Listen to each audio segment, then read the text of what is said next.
What is up, harvesters? Welcome back to the returning viewers, and if you're brand new here, welcome to Hobby Harvest. My name is Ken. So today I want to talk to you guys about how to create buck bedding in the off season. Now, when I was thinking up that title, the funny thing about that was that I was like, well, how would you even create buck bedding during the season? Now, yeah, I'm sure you can go out there and try, but that would be the absolute worst time of year to do it. And the reason for this is how we're going to create this buck bedding is going to require you to get out there, make some changes to your habitat, and then we're going to need Mother Nature to do her thing over the next several months coming into the next coming hunting season and beyond. And that's how we're really going to create these good buck bedding areas, is to get in there now, do some work, and then let Mother Nature do her thing. So let's get into it. Now, the first thing we need to consider when we're wanting to put out buck bedding is, well, where are we going to put it?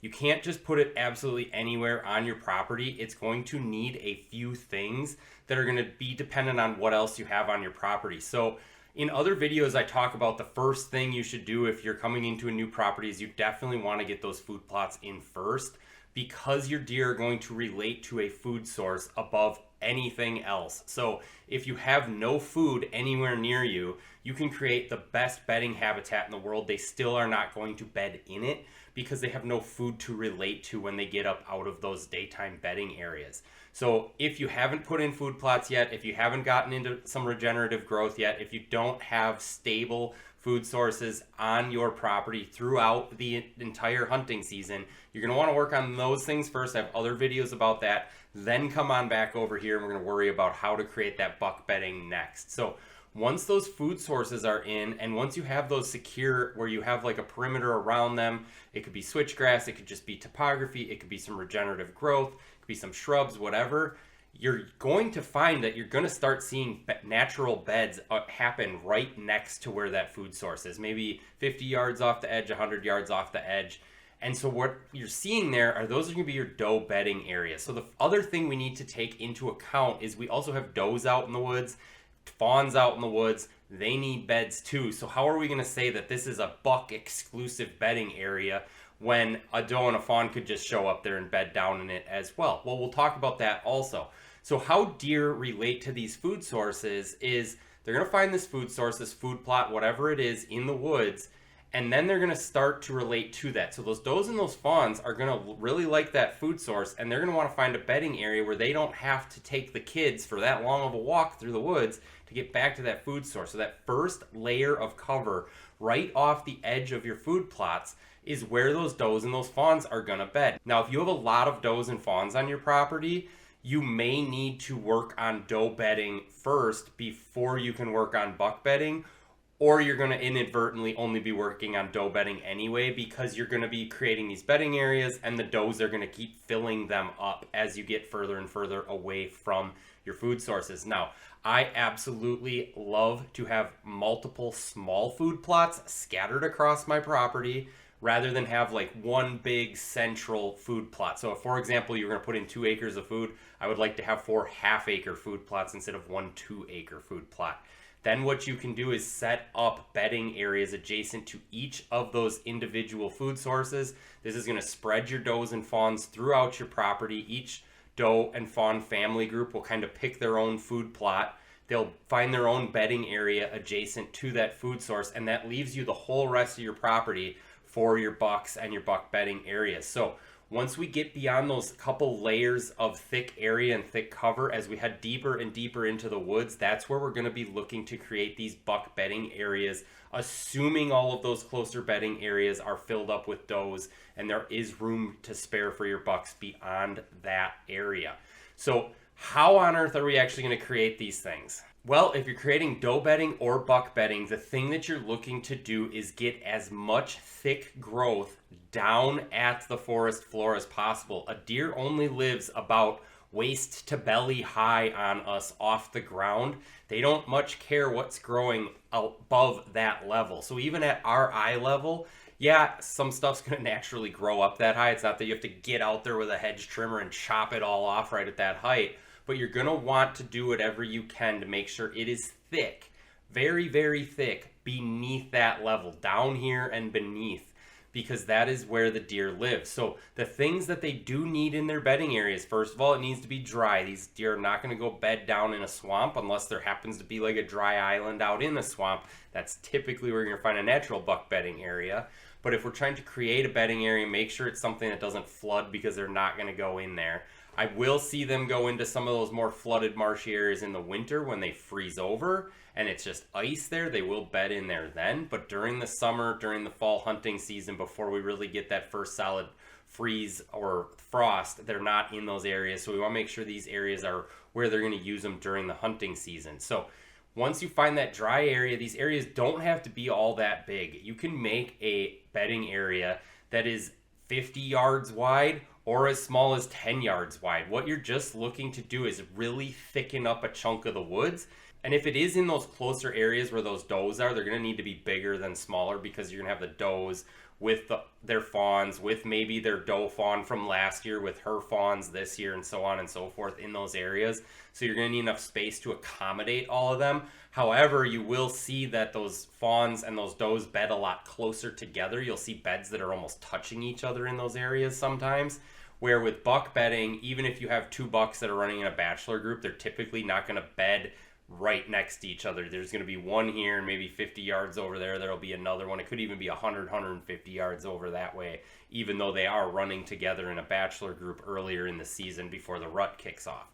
Now, what you want to do in these areas is get as much sunlight down to the forest floor as possible. And we'll talk about what to do if this is in a more marshy, grassy, shrubby area later.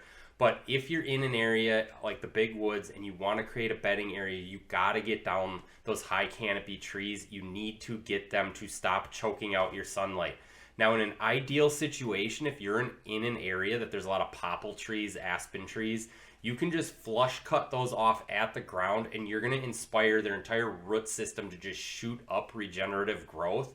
That's going to work as browse, and it's going to work as thickness for that bedding area. It's also going to be really good for grouse if you guys are in an area where you want to do some grouse hunting on your property as well.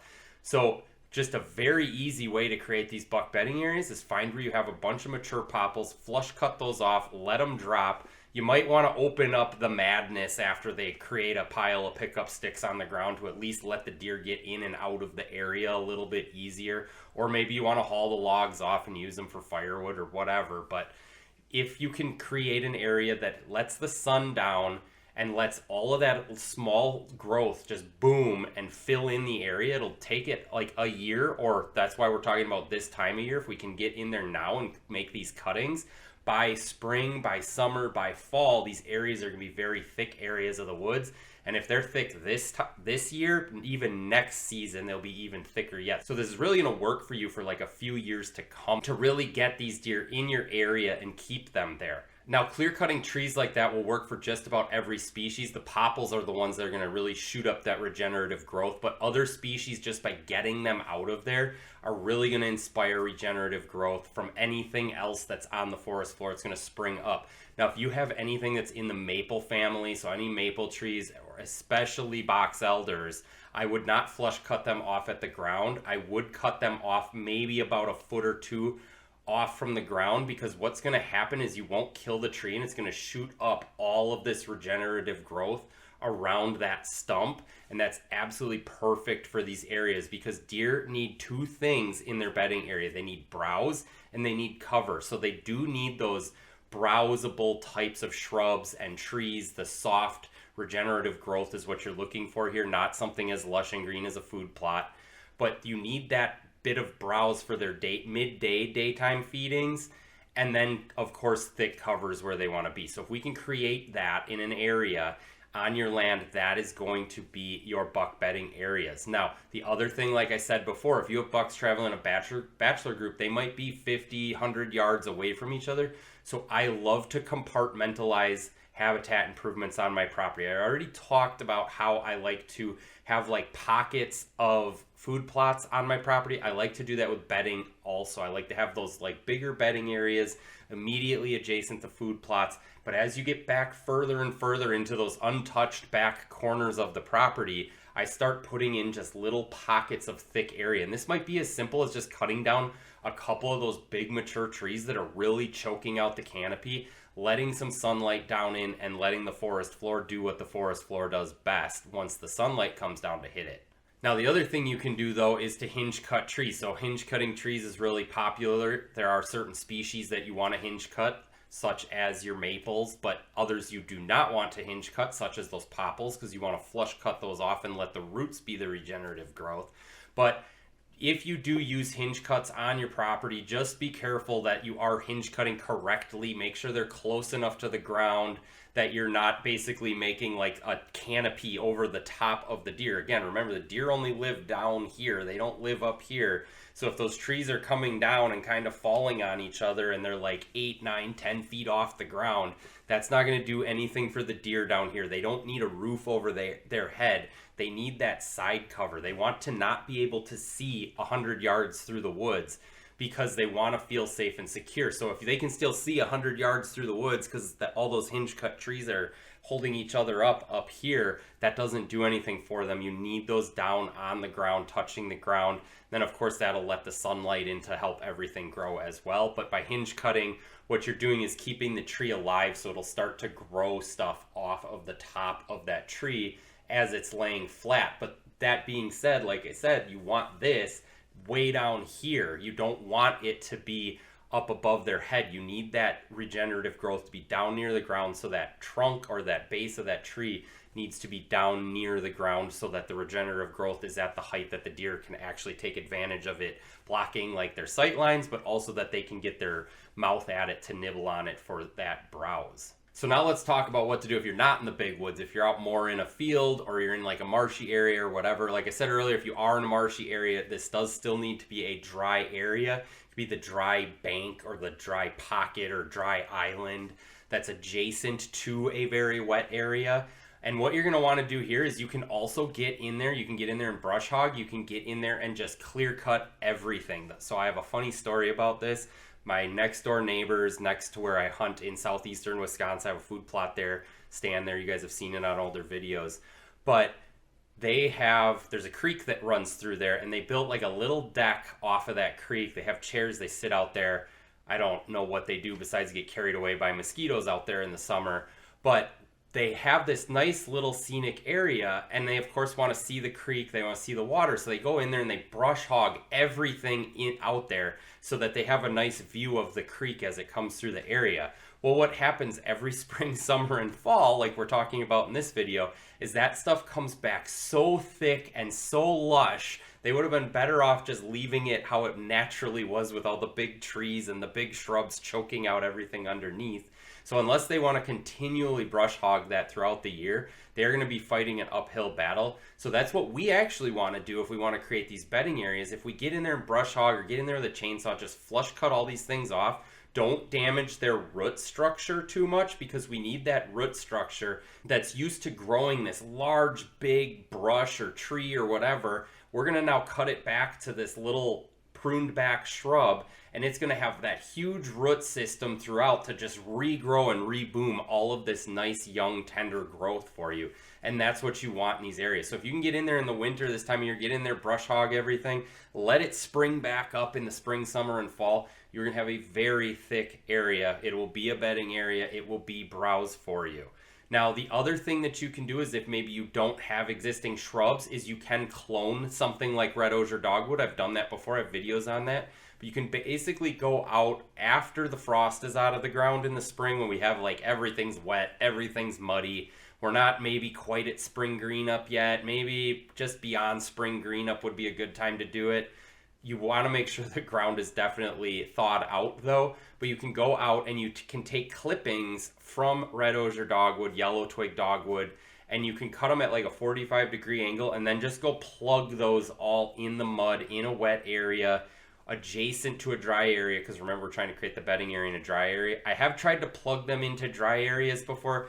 I don't have as big of a success rate with that. If you want them growing in that dry area, I would definitely suggest maybe transplanting, so digging up the root system of some red osier dogwood, for example, some smaller box elder trees, and planting those in the dry area because they already have a root structure established. But if you're trying to do clones, plug them in just kind of on the perimeter of that dry area. It'll still work for you. You're still going to get that side cover. You'll still have that browse. but a great way to thicken up an area that you don't have a lot of big trees, but you have some shrubs. They will still get in there and they will still bed in there. And guys, that's what you're trying to create here, is just a thick area of the woods where there is browse and cover, and that is where they're gonna bed, as long as it is adjacent to a good quality food source, like a food plot that has those lush greens growing in it during the fall hunting season, not during the summer. So we wanna make sure we're planting our food plots later in the season. A lot of us aren't even putting seed in the ground until August, so that we have that young, tender growth as we head into the hunting season. That's the food source they're going to want to go after in the fall, because the farm fields are getting dried out, they're getting harvested, they're getting plowed under. Meanwhile, you're over here with young, tender growth that would have been planted by the farmer months ago in your food plot. It's going to make you have the highest quality food source in your area. If you have these nice bedding areas adjacent to those food sources, that means the deer aren't having to come from a quality bedding area that's a mile away. They're going to be coming from a couple 100 yards away or 50 yards away in the case of some of these does to get to that food plot before it gets dark out for your PM hunts. If you guys feel like you got some value out of this video, go ahead and do me a favor. Hit that like button, hit that subscribe button if you haven't already. And if you really enjoyed this video, YouTube thinks you're going to enjoy this one. Otherwise, go check out this one, and I'll catch you guys on the next one.